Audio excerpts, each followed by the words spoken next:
ये couple restaurant में खाना खा रहा था, तभी मालिक ने अचानक उनकी टेबल से खाना उठा लिया। वो मुस्कुराते हुए उन्हें जल्दी जाने के लिए कहने लगा, लेकिन अजीब बात तो ये थी कि इस कपल ने गुस्सा करने के बजाय आराम से मालिक को थैंक यू कहा। जैसे ही आखिरी कस्टमर दुकान से बाहर निकला, मालिक के चेहरे की मुस्कान अचानक गायब हो गई। उसने मुड़कर रेस्टोरेंट का मेन गेट कसकर लॉक कर दिया और दीवार के पास रखे उस काले पत्थर को हल्के से छुआ। फिर वो तसल्ली से वहां से चला गया। इन अजीब हरकतों की वजह थी इस अश्वेत शेरिफ के हाथ में मौजूद घंटी। हर शाम जब अंधेरा होने लगता है तो वो ठीक समय पर सड़क पर आकर घंटी बजाता है, ताकि पूरे कस्बे के लोगों को घर जाने की याद दिला सके। घंटी बजते ही सबको अपना काम छोड़कर दौड़कर घर जाना होता है और रेस्टोरेंट वाले काले पत्थर को छूना होता है। यहाँ तक कि सबसे शरारती बच्चे भी इस वक्त चुपचाप बात मानते हैं, कोई नखरे नहीं करते। आप सोच ही सकते हैं कि इस कस्बे की रातें कितनी भयानक होती होंगी। जब पूरे कस्बे के लोग अपने घरों में चले गए, तब जाकर शेरिफ ने राहत की सांस ली। वो मुड़कर धीरे धीरे पुलिस स्टेशन की तरफ जाने लगा। स्टेशन की दीवार पर लगे बोर्ड पर साफ लिखा था कि कस्बा कई दिनों से सुरक्षित है, लेकिन उसे बिल्कुल अंदाजा नहीं था कि आज रात ये रिकॉर्ड टूटने वाला है, क्योंकि एक आदमी इतनी ज्यादा शराब पी चुका था कि बार के मालिक के पास कोई चारा नहीं बचा। उसने दरवाजे और खिड़कियां कसकर बंद कर दी और उसे वही रात गुजारने दी। पर उस आदमी की पत्नी और बेटी घर पर थी। जब पति काफी देर तक घर नहीं लौटा तो पत्नी परेशान हो गई, लेकिन वो भी कुछ नहीं कर सकती थी। उसने अंदर जाकर दरवाजा लॉक कर दिया। जैसे जैसे रात गहरी हुई, उस आदमी की बेटी सोने की तैयारी कर रही थी, तभी खिड़की के बाहर से उसकी गुजर चुकी दादी की आवाज आई। छोटी बच्ची ने उत्सुकता से हाथ बढ़ाकर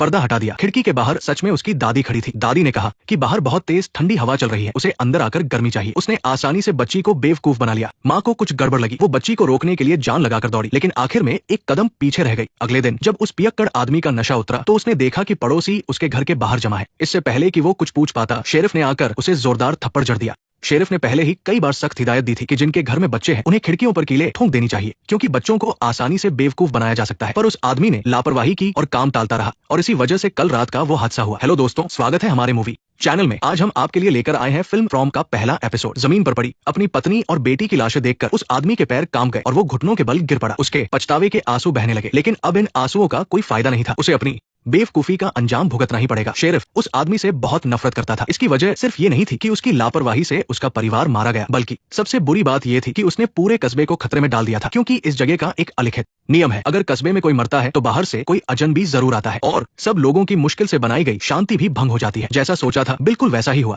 अंतिम संस्कार वाले दिन ही एक आरवी गाड़ी कस्बे में घुसी। शेरिफ ने तुरंत आवाज धीमी की और सबको चुप रहने का इशारा किया। फिर उसने खुद जाकर उनसे पूछताछ की। पता चला कि वो परिवार रास्ता भटक गया था। इसके बाद उसने हाथ से दूर एक दिशा की तरफ इशारा किया। उस परिवार ने धन्यवाद कहा और गाड़ी लेकर वहां से निकल गए। लेकिन तभी एक अजीब चीज हुई। वो आदमी गाड़ी को कैसे भी चलाए, वो बस गोल गोल घूमकर वापस उसी कस्बे में आ जाते। उन्हें कस्बे में बार बार चक्कर लगाते देखकर शेरिफ को बिल्कुल हैरानी नहीं हुई। उसने सच इसलिए छुपाया था ताकि वो परिवार जल्द ही असलियत को स्वीकार कर ले। मानसिक डर से बाहर आने के बाद ही इस अंधेरी रात में उनकी जान बच सकती थी, लेकिन चक्कर लगाने के दौरान उस आदमी का एक्सीडेंट हो गया। उनकी आरवी सीधे बगल के जंगल में जा गिरी। चारों लोग गाड़ी के अंदर ही फंस गए। वो आदमी एक पेड़ के तने की वजह से ड्राइविंग सीट पर बुरी तरह फंस गया था। उसकी पत्नी तुरंत बेहोश हो गई। अच्छी बात यह थी कि बेटी को कम चोट आई थी, बस कमर में मोच थी, लेकिन छोटे बेटे की हालत बहुत गंभीर थी। वो होश में था, लेकिन एक पेड़ की डाली उसकी जांग के पार हो गई थी। इसी बीच शेरिफ सड़क पर बैरिकेड लगाकर उन्हें रोकने की तैयारी कर रहा था, लेकिन उस परिवार की गाड़ी कहीं नहीं दिखी। सूरज डूबने वाला था, इसलिए उसे लोगों को साथ लेकर खोजने निकलना पड़ा। जब उसने देखा कि पूरा परिवार गाड़ी में फंसा है तो उसने तुरंत लोगों को इकट्ठा करके रेस्क्यू शुरू किया। कुछ ही देर में 3 लोगों को बाहर निकाल लिया गया। बस छोटा बेटा गाड़ी में फंसा रह गया। उसके घाव से लगातार खून बह रहा था, इसलिए शेरिफ ने उसे जबरदस्ती बाहर निकालने का जोखिम नहीं लिया। वो बस गाड़ी के अंदर रहकर उसकी पट्टी बांधकर खून रोकने लगा। पर अब अंधेरा होने में सिर्फ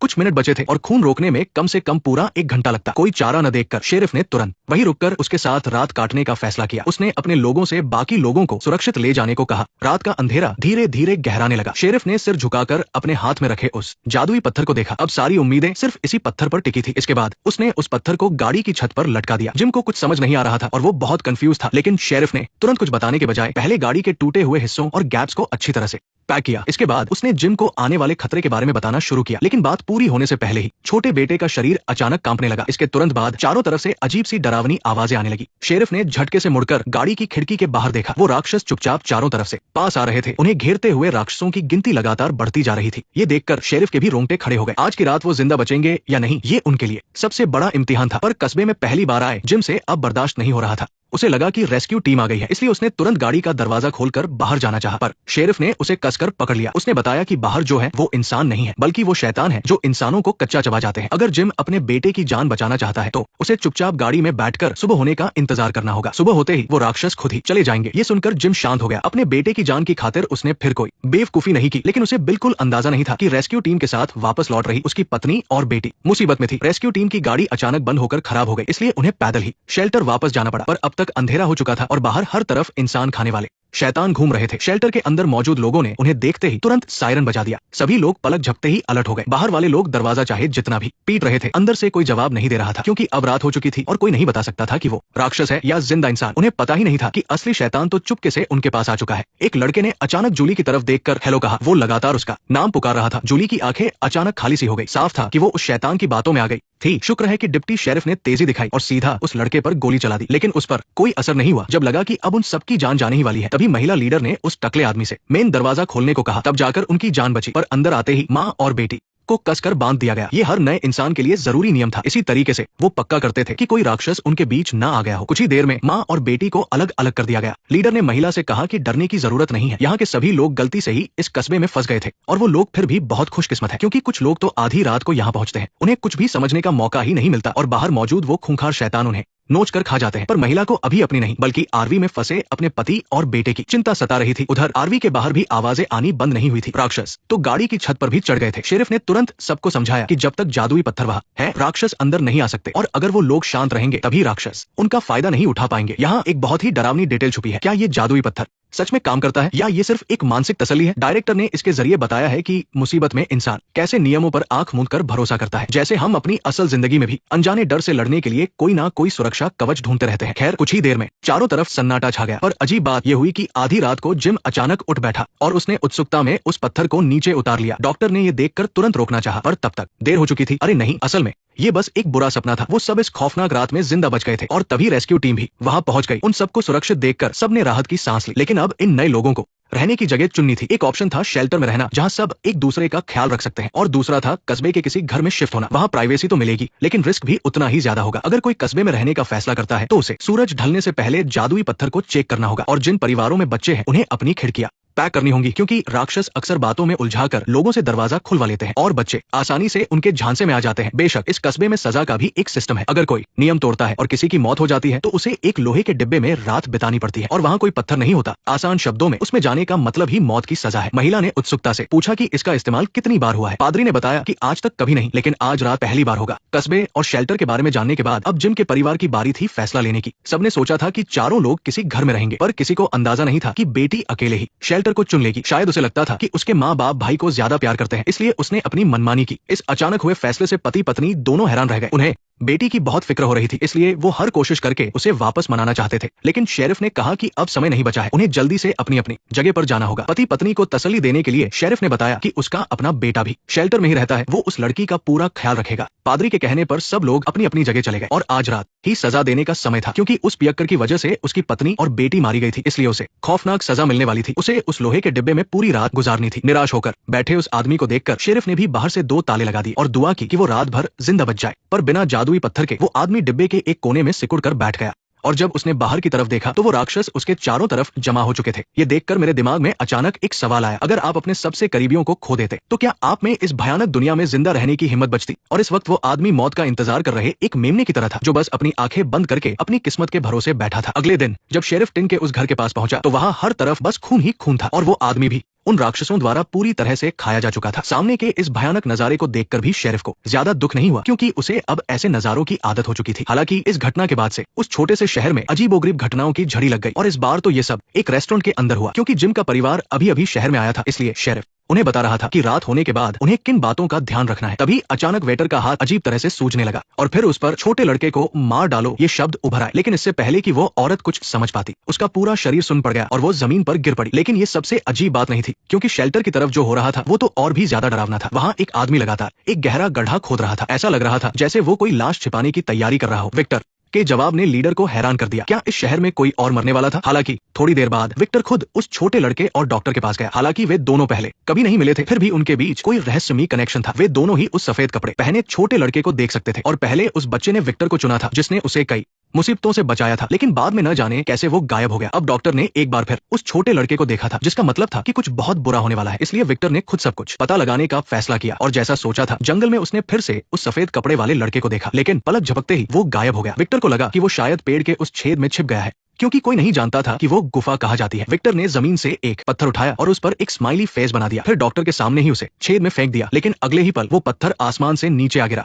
विक्टर ने कहा कि ऐसे पेड़ जंगल में हर जगह है, लेकिन ये वाला जो उनके सामने था, ऐसा उसने पहली बार देखा था। बात करते करते विक्टर के सिर में अचानक तेज दर्द होने लगा। एक अजीब सी बेचैनी उसे घेरने लगी और उसी समय जिम और उसकी पत्नी ने देखा कि उनका बेटा गायब है। वे उसे ढूंढने के लिए तुरंत जंगल की तरफ भागे, लेकिन अचानक उन्हें जंगली कुत्तों के एक झुंड ने घेर लिया। इससे पहले कि वे उन पर हमला करते, एक गोली चलने की आवाज ने सब कुछ शांत कर दिया। दरअसल विक्टर डॉक्टर के साथ वहां पहुंच गया था। अपने बेटे को सही सलामत देखकर पति पत्नी ने राहत की सांस ली, लेकिन वे इस बात से अनजान थे कि एक और भी बड़ा खतरा उनके बेटे के करीब आ रहा था। घर वापस आने के बाद पति पत्नी ने आराम नहीं किया, बल्कि शहर से भागने का तरीका सोचने लगे। उन्होंने अपने सारे सवाल दीवार पर लिख दिए, लेकिन फिर भी उन्हें समझ नहीं आया कि वे यहाँ क्यों फंसे हैं। लेकिन पत्नी की एक बात ने दोनों के रोंगटे खड़े कर दिए, क्योंकि ये सब इतनी अचानक हुआ था कि वे अब तक सच और सपने में फर्क नहीं कर पा रहे थे। हालांकि जब वे इस बारे में सोच ही रहे थे, तभी वो वेटर भी होश में आ गई। अपने अंदर बैठे डर की वजह से उसने डॉक्टर को अपने साथ हो रही अजीब चीजों के बारे में नहीं बताया। उसे नहीं पता था कि उसके इसी डर ने एक बार फिर उस शैतान को मौका दे दिया था। तभी सारा चुपचाप एक मरीज के बिस्तर के पास गई और एक नुकीली चीज सीधे उसकी गर्दन में घूमती। इसके बाद वो खुद से ही बातें करने लगी। ऐसा लग रहा था जैसे वो उस शैतान के साथ कोई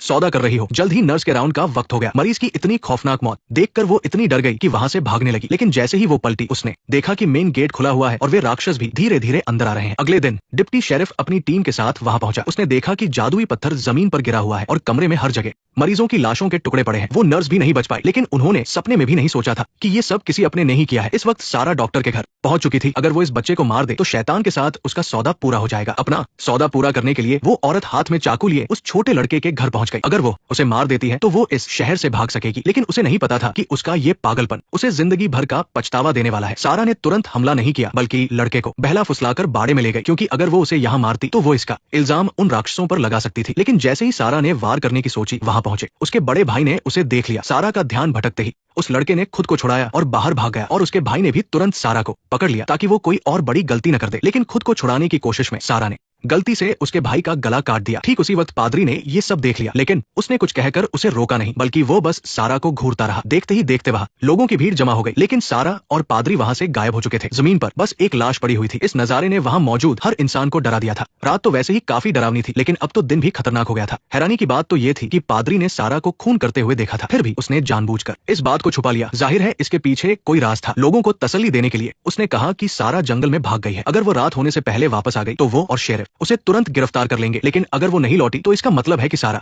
उन राक्षसों के हाथों मारी गई है। ये सुनकर लोग शांत हुए और वहां से चले गए, लेकिन उन्होंने सपने में भी नहीं सोचा था कि चर्च के एक खुफिया तहखाने में एक औरत को कैद करके रखा गया है, और वो औरत कोई और नहीं बल्कि अभी अभी भागने वाली सारा ही थी। शहर के नियमों के हिसाब से सारा को उस टिन के कमरे में रात भर के लिए बंद किया जाना चाहिए था। पादरी ने उसे इसलिए बचाया क्योंकि वो इस मनहूस जगह से बाहर निकलना चाहता था। वो जानता था कि सारा उस शैतान से बात कर सकती है, इसलिए उसने किसी तरह उसे बचा लिया। ये देखकर कि पादरी सब कुछ समझ चुका है, सारा ने भी कुछ नहीं छुपाया। उसने कहा कि अगर हम उसकी मांग पूरी कर दें तो इस शहर के लोग जिंदा यहाँ से जा सकेंगे। पादरी हैरान था कि वो इन बेतुकी की बातों पर क्यों यकीन कर रही है, लेकिन इससे पहले कि सारा कुछ जवाब देती, वो अचानक दर्द से तड़पने लगी। उसने पादरी को कागज और पेन लाने के लिए कहा। जल्द ही सारा ने एक ड्राइंग पूरी कर ली, लेकिन कागज पर उस अजीब से डिजाइन को देखकर पादरी को कुछ समझ नहीं आया। हालांकि इसके बाद सारा ने जो कहा उसने पादरी के होश ही उड़ा दिए। दरअसल जिस दिन उसने इस शहर में कदम रखा था उसी दिन से उस शैतान की नजर उस पर थी। ये सुनकर पादरी को पुरानी बातें याद आ गई। वो तुरंत अपने औजार लेकर उस जगह पहुंचा जहां उसने एक बैग गाड़ा था। काफी खोदने के बाद उसने देखा कि वो पुराना बैग आज भी वही दबा हुआ है और उसके अंदर खून से सने हुए कपड़े रखे थे। जहां तक उस शैतान द्वारा बनाए गए डिजाइन की बात थी, वो उसके बैग की पैकिंग से बिल्कुल मेल खाता था। ऐसा लगता है कि इस शहर में आने वाले हर इंसान का अपना एक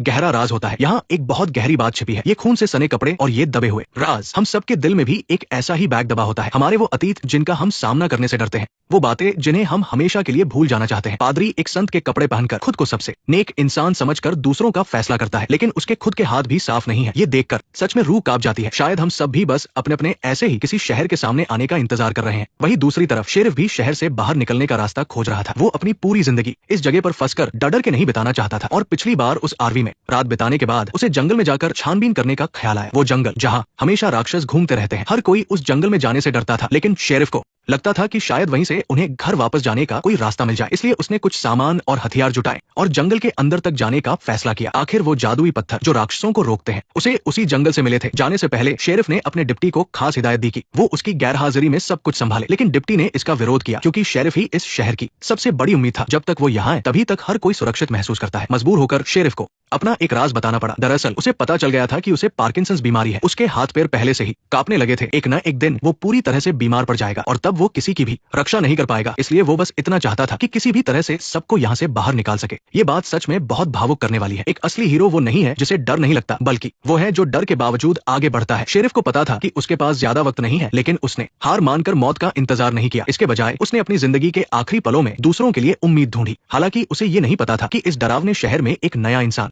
आ चुका है और इस आदमी के आने से शायद इस शहर में कुछ बड़े बदलाव देखने को मिले। जल्द ही उस आदमी को सेफ हाउस ले जाया गया, लेकिन यहाँ के लोग बहुत अजीब थे। बिना कुछ कहे उन्होंने उस आदमी को बांध दिया। दरअसल यहाँ का एक नियम है कि शहर में आने वाले हर नए इंसान को एक रात के लिए सबसे अलग बंद करके रखा जाता है और अगली सुबह ही उसे आजाद किया जाता है। उस आदमी को समझाने के लिए लीडर ने उसे यहाँ के कुछ नियम बताए। सूरज ढलने के बाद जंगल से राक्षस बाहर आते हैं और इंसानों का शिकार करते हैं और वे सुबह होने तक वापस नहीं जाते। सबको लगा कि वो आदमी डर जाएगा, लेकिन वो जोर जोर से हंसने लगा। दरअसल जेड को लगा कि ये कोई एस्केप रूम गेम है। उसे लगा कि टूर कंपनी ने उसे ये गेम दिया है और अगर वो यहाँ से भाग निकला तो उसे बहुत बड़ा इनाम मिलेगा। जेड का यहाँ आना एक बहुत ही शानदार कंट्रास्ट है। जब हर कोई यहाँ निराशा में डूबा हुआ है, ऐसे में बाहर से आए एक इंसान की पॉजिटिविटी बहुत अजीब लग रही है। सोच का ये फर्क एक अजीब सी स्थिति पैदा कर रहा है। एक तरफ लोग अपनी जान बचाने के लिए तड़प रहे हैं और दूसरी तरफ कोई इसे एक गेम समझ रहा है। ये सोचने पर मजबूर करता है कि शायद हम इन हालातों में नहीं बल्कि अपनी सोच में फंसे हैं। बेशक जेड को बहुत जल्द अपनी इस बेवकूफी की कीमत चुकानी पड़ेगी। जेड ने सुराग ढूंढने का फैसला किया ताकि वो जल्द से जल्द इस गेम को जीत सके। जल्द ही वो एक तहखाने के पास पहुंचा। उसे लगा कि यही बाहर निकलने का रास्ता है, लेकिन जैसे ही वो अंदर गया उसने देखा कि दरवाजे के पीछे एक लाश पड़ी है। लेकिन अजीब बात तो ये थी कि पलक झपकते ही वो लाश गायब हो गई और बस उसके सिर के ऊपर एक अजीब सा निशान बचा था। जेड इतना डर गया कि उल्टे पांव वहां से भाग खड़ा हुआ, लेकिन इतना सब कुछ डरावना होने के बाद भी उसे यहाँ की बातों पर यकीन नहीं हुआ। उसे लगा कि वो लाश बस उसका वहम था। लेकिन जब डिप्टी उसे एक कब्रिस्तान ले गया तब जाकर जेड को इस शहर की सच्चाई का एहसास हुआ। बल्कि उस गायब हुए ड्राइवर को लेकर जेड को शांत करने के लिए डिप्टी शेरिफ उसे स्टेशन वापस ले आए और उसे बताया कि यहाँ सबसे डरावनी चीज कोई मॉन्स्टर नहीं है बल्कि लोगों के अंदर का डर है। ये इंसान को बेकाबू कर देता है, इसलिए शांत रहकर ही